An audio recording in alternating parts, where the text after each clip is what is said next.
For months, Emma Porter found herself at the center of an unspoken battle, one that had started with a simple act of carelessness, but quickly escalated into something far more personal.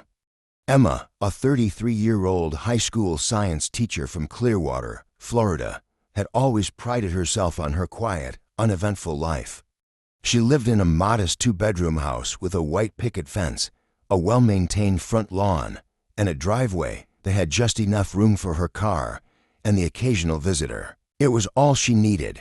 Every day after work, she returned to her sanctuary, eager to relax, grade papers, and unwind in peace.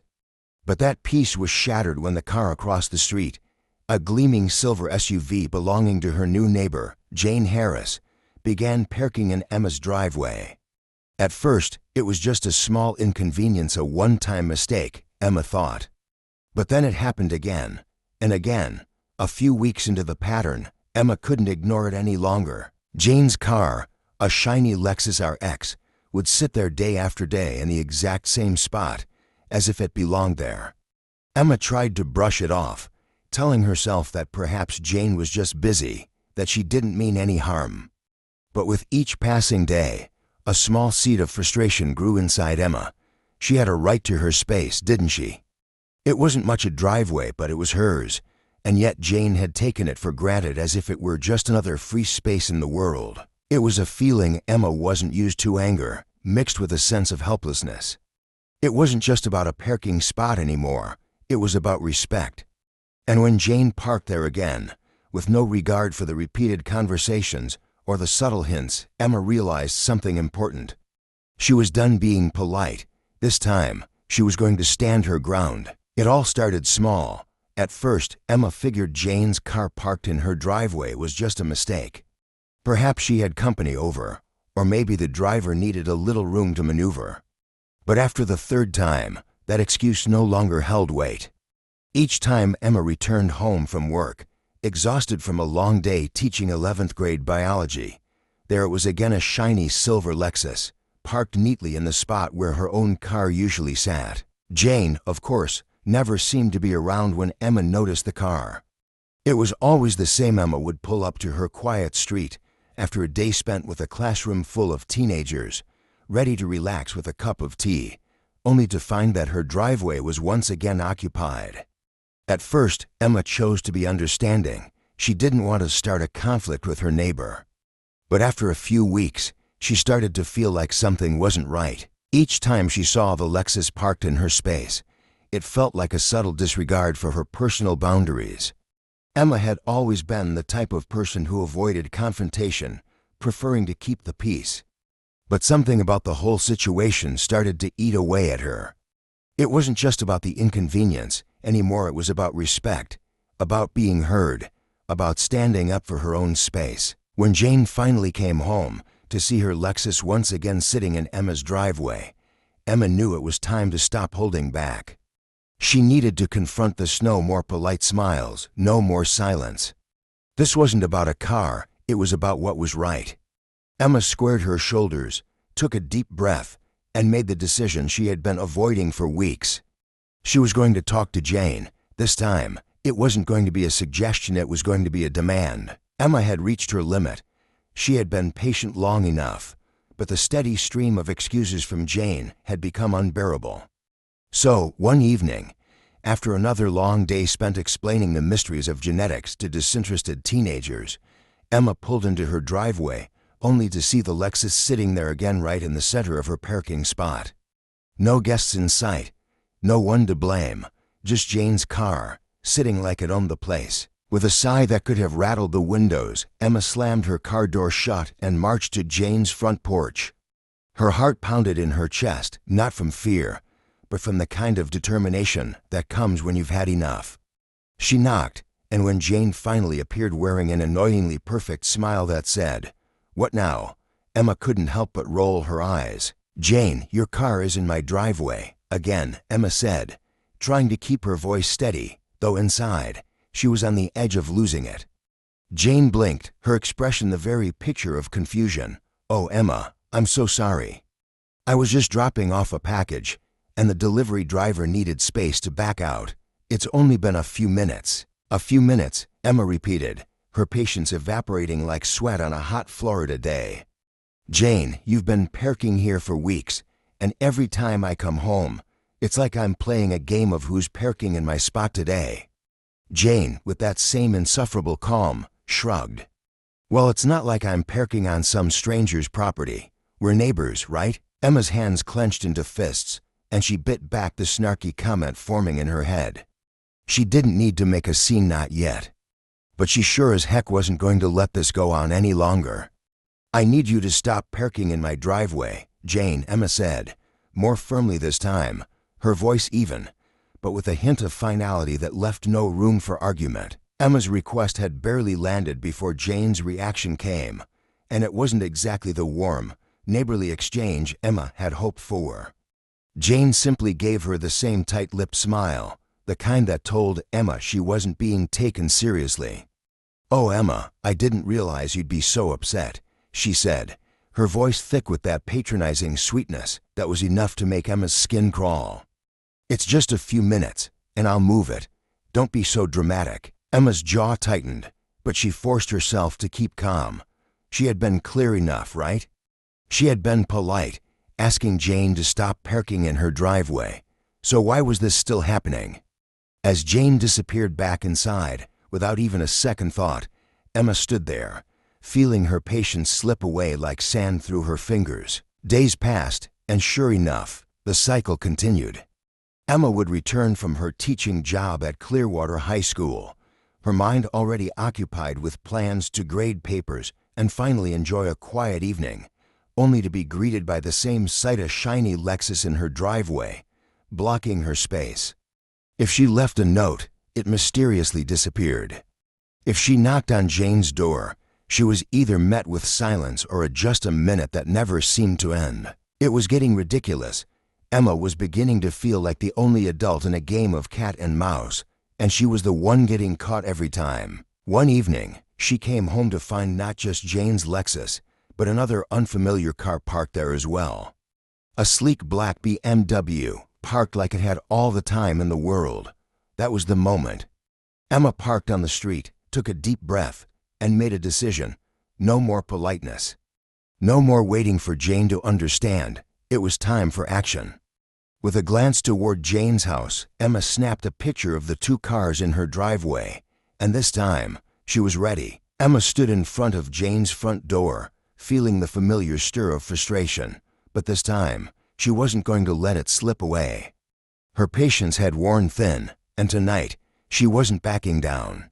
She knocked on the door, this time with more force than before, her knuckles pounding against the wood like a drumbeat. The door swung open, and there stood Jane, holding a glass of wine, wearing that same self-assured smirk that Emma had come to associate with her dismissive attitude. "Emma, what's going on now?" Jane asked, her voice dripping with faux concern. It was as if Emma was the one causing the trouble here, rather than the woman who had been parking in her driveway for weeks. "I'm not sure if you noticed," Emma began, trying to keep her voice steady, "but your cars are parked in my driveway again. And this time, it's not just your Lexus. There's a BMW in my spot too." Jane waved it off, her tone dismissive. "Oh, that's just my friend's car. We had a little get-together, and there was no street parking. I didn't think it would be a big deal." Emma's patience was rapidly running out. It's always a little thing, isn't it? A delivery, a guest, a quick stop. But it's my driveway, Jane, and this, she gestured toward the two cars blocking her spot, is a problem. Jane's eyes flickered, but she quickly regained her composure. "Well, if you just said something sooner." Emma interrupted, her voice cool but firm. "I have been saying something, Jane, and I'm done asking nicely. I need you to move these cars. Now." Jane let out a dramatic sigh, clearly irritated. "Fine," she said, rolling her eyes as she stepped back inside to move the cars. Emma watched, arms crossed, knowing this wouldn't be the last time she'd have to deal with this. But for now, at least, the battle was hers. Or so she thought. The days that followed were like déjà vu. Every time Emma came home, there it was again, Jane's Lexus, parked in the exact same spot. The same frustration bubbled up inside Emma each time, and it was starting to feel like she was living in a loop. Her patience was fraying at the edges, but she refused to back down. One evening, after a particularly draining day teaching biology at Clearwater High, Emma pulled into her driveway to find not just the Lexus, but a brand new black BMW parked right beside it. This time, there was no denying it. Jane was doing this on purpose. Emma's heart raced, and her mind spun with frustration. She'd been polite, she'd asked, she'd left notes. It was getting ridiculous. Without a second thought, Emma parked her car on the street, grabbed her phone, and snapped a picture of the two cars parked in her driveway like they were a part of Jane's private parking lot. She then marched up to Jane's door, this time without the hesitation she had before. When Jane answered, looking far too comfortable for someone who had just inconvenienced her neighbor yet again, Emma barely stopped to greet her. "Jane, whose car is that?" she demanded, pointing to the shiny black BMW. "Oh, that's my friend's car. We were just having a little get-together," Jane said, her voice airy like Emma had no right to be annoyed. Emma raised an eyebrow. "This isn't a parking lot, Jane. This is my driveway." Jane shrugged nonchalantly. "Well, if it's such a big deal, I'll move it." But Emma was done with being polite. "That's not enough anymore. You need to stop parking in my driveway, period." With that, Emma marched back to her car, feeling a fire in her chest. It was time to make this stop once and for all, and this time, she had a plan. Emma was done asking, done pleading, done giving Jane the benefit of the doubt. She had already knocked on Jane's door, left notes, and had endless conversations that went nowhere. It had become clear Jane wasn't listening. So, this time, Emma took matters into her own hands. The very next morning, as Emma was sipping her coffee in the kitchen, watching the sunrise over her quiet street in Clearwater, her phone buzzed with a new message from a friend. "Your neighbor's car is still in your driveway, just so you know." Emma's heart sank. She knew exactly what that meant. The Lexus, once again, was parked in her spot. She had had enough. No more waiting. No more patience. This time, she wasn't going to ask. She was going to take action. She pulled on her sneakers, grabbed her phone, and dialed the number for the local towing company. "Hi," she said, trying to sound as calm as possible. "I need a car towed. It's parked in my driveway, and I've had enough. It's a silver Lexus RX. I'm the homeowner at 231 Maple Street. Can you get this car moved?" The dispatcher sounded almost too eager. "Sure thing, ma'am. We'll be there in 15 minutes. Emma hung up and, for the first time in a long while, felt a sense of relief. She wasn't playing by Jane's rules anymore. No more games. She could finally take back her space. By the time the tow truck arrived, Emma was standing at the end of her driveway, arms crossed, watching with satisfaction as the driver hooked up the Lexus. Jane was nowhere in sight, probably off doing whatever it was Jane did when she wasn't causing trouble for her neighbors. As the truck pulled away, Emma couldn't help but smile. She had finally done it, and the best part, Jane wouldn't know what hit her until she came home. Emma was ready for the storm. She had been calm, collected, and even a little patient, but now she'd crossed the line. The moment the tow truck left with Jane's shiny silver Lexus, Emma knew she had made her move. She didn't feel guilty, she felt empowered. Jane had pushed her too far, and it was about time someone stood up to her. An hour later, Emma was sipping her iced coffee on the porch, basking in the warm Florida sun, when she heard the unmistakable sound of angry knocking. The door shook from the force of it, and Emma couldn't help but grin.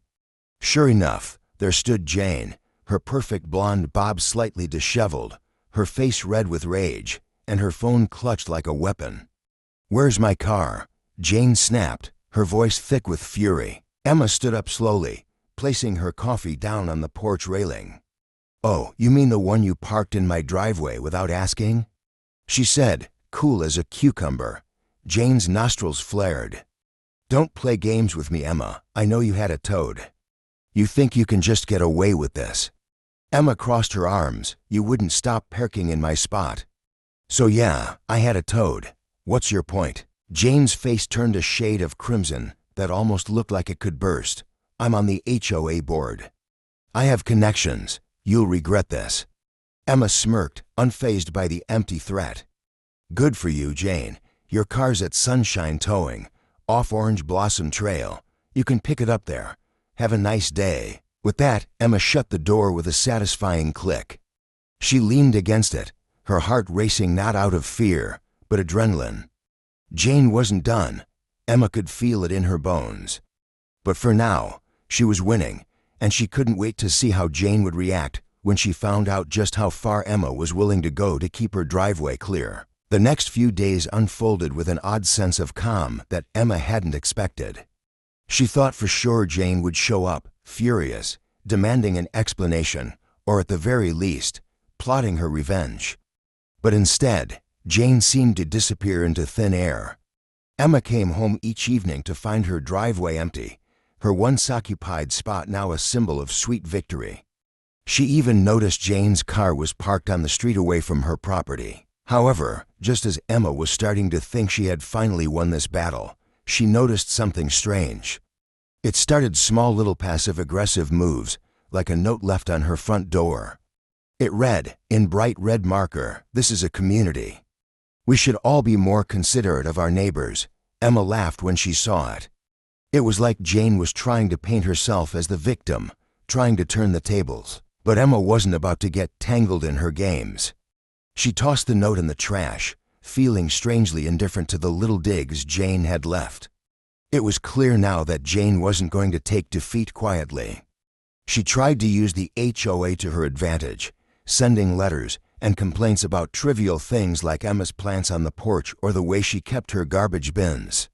At first, Emma's patience wore thin again. She considered pushing back, but then she remembered why she'd called the tow truck in the first place: to stand up for herself, not to play games.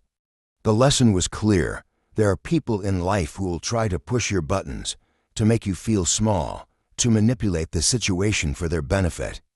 But sometimes, the best response isn't anger, it's knowing when to walk away and keep your integrity intact. Emma had finally learned to stop letting Jane's drama dictate her life. The battle wasn't over, but for the first time, Emma felt like she had control over the situation, not Jane, and that was all she needed. Weeks passed, and Emma's life slowly returned to its usual rhythm.